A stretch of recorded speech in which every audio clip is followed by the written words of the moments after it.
এর জবাব তারা আগামী দিন ভালোভাবে পাবেন। আজকের এই জবাবের কথাটা কি বলতে হতো দিদি? এর ঘাড়ে দোষ, ওর ঘাড়ে দোষ, এইসব করে কি হবে বলুন তো? ঠিকঠাক যদি আপনারা যদি রিপোর্টটা আজকের পেশ করে দিতেন কারা অযোগ্য, তাহলে তো এই দিনটাই দেখতে হতো না।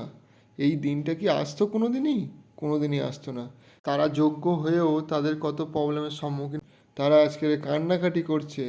কত স্কুল এখন অকেজো হয়ে যাবে এই মাস্টারদের জন্যে। স্কুলে পরীক্ষা বন্ধ হয়ে যাচ্ছে, সেটাতে আপনার কোনো হুঁশ নেই। কি বলবো, আপনি এখনও একে দোষ ওকে দোষ, দোষারোপ দিয়ে আর কিছু করার নেই। যা হওয়ার করে দিয়েছেন আপনারা, একদম শিক্ষা ব্যবস্থাকে পুরো পঙ্গু করে ছাড়ছেন।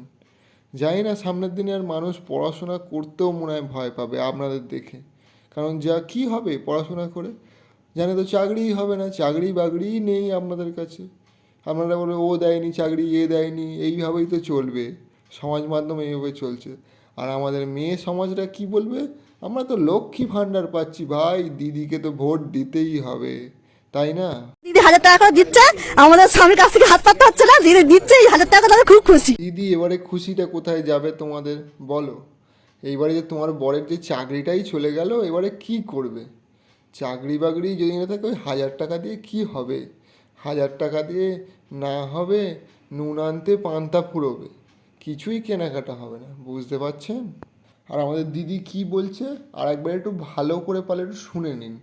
দিদি এখনও সেই একে দোষ ওকে দোষ। আরে দিদি তুমি কি করতে রয়েছে? তুমি যদি একে ওকে দোষ দিয়েই কাটাবে, তাহলে তুমি তো একটা মুখ্যমন্ত্রী, তোমারও তো কিছু একটা দায়িত্ব বলে কিছু আছে, কর্তব্য আছে, সেগুলো তো পালন করো। দিদির মুখের কথাটা শুনে নাও একবার। উচ্চ মাধ্যমিক কত পেয়েছি, নিজের যোগ্যতা ইচ্ছে এখানে আমাদেরকে তো পাশে বসিয়ে দিয়েছে। পেয়ে গেল, এত কিছু জানার পরেও আমি আমি জানি না। আমি টিচারকে যদি বাদ দিয়ে দেওয়া হয়, স্কুল কলেজগুলো পড়াবে কে? তার মানে ঠিকই বলেছেন, কে পড়াবে? ঘুষ নেওয়ার সময় কারোর মাথায় ছিল না যে কি হবে।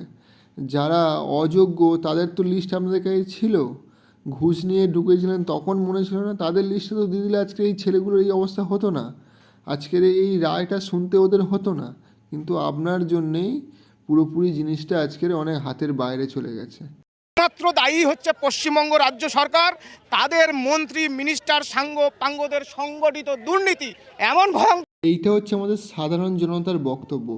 তাহলে আমাদের দিদি কি বলছে সেটা শুনলেই বুঝতে পারবেন যে ব্যাপারটা কি হতে চলেছে। একজন যিনি এখন এমপি হয়েছেন, জাজমেন্ট জুডিশিয়ারি ছেড়ে দিয়ে বিজেপির এমপি হয়েছে, গাঙ্গুলি না ডাঙ্গুলি, আমি ঠিক জানি না তার আসল নামটা, আমি ঠিক নামটা এক্স্যাক্টলি জানি না। আপনি বলছেন ঠিক আছে, খুব ভালো কথা, সব কিছু ওনার দোষ। ওনার নামই যেখানে আপনি জানেন না, তাহলে ওনার বিষয়ে কথা বলার কি আছে বলুন তো? তাহলে চলুন আর ওনার কাছ থেকে শুনে নিই ব্যাপারটা অরিজিনাল কি হয়েছে। ধরা পড়ে গেছে, ব্যাপক জুস্তুরি করেছিলেন, ধরা পড়ে গেছে এবং ধরা পড়ে গিয়ে সুপ্রিম কোর্ট অবধি যখন এসেছে, সুপ্রিম কোর্টও বলে দিয়েছে যেখানে ব্যাপক দুর্নীতি আছে। আমি তো মনে করি ওই মহিলার এক্ষুনি মুখ্যমন্ত্রীর পদ থেকে ত্যাগ করা উচিত।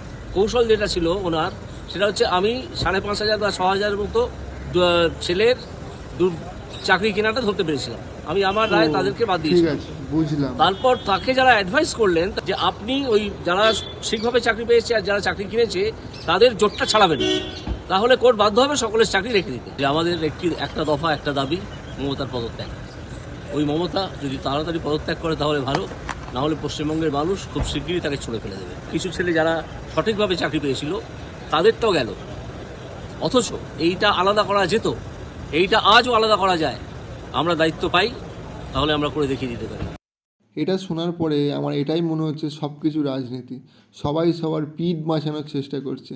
অরিজিনাল যাদের চাকরি গেল তাদের কথা কেউই ভাবছে না, শুধু এ ওর ঘাড়ে দোষ দিয়ে নিজেদেরকে সাইড কাটিয়ে বেরোনোর চেষ্টা করছে।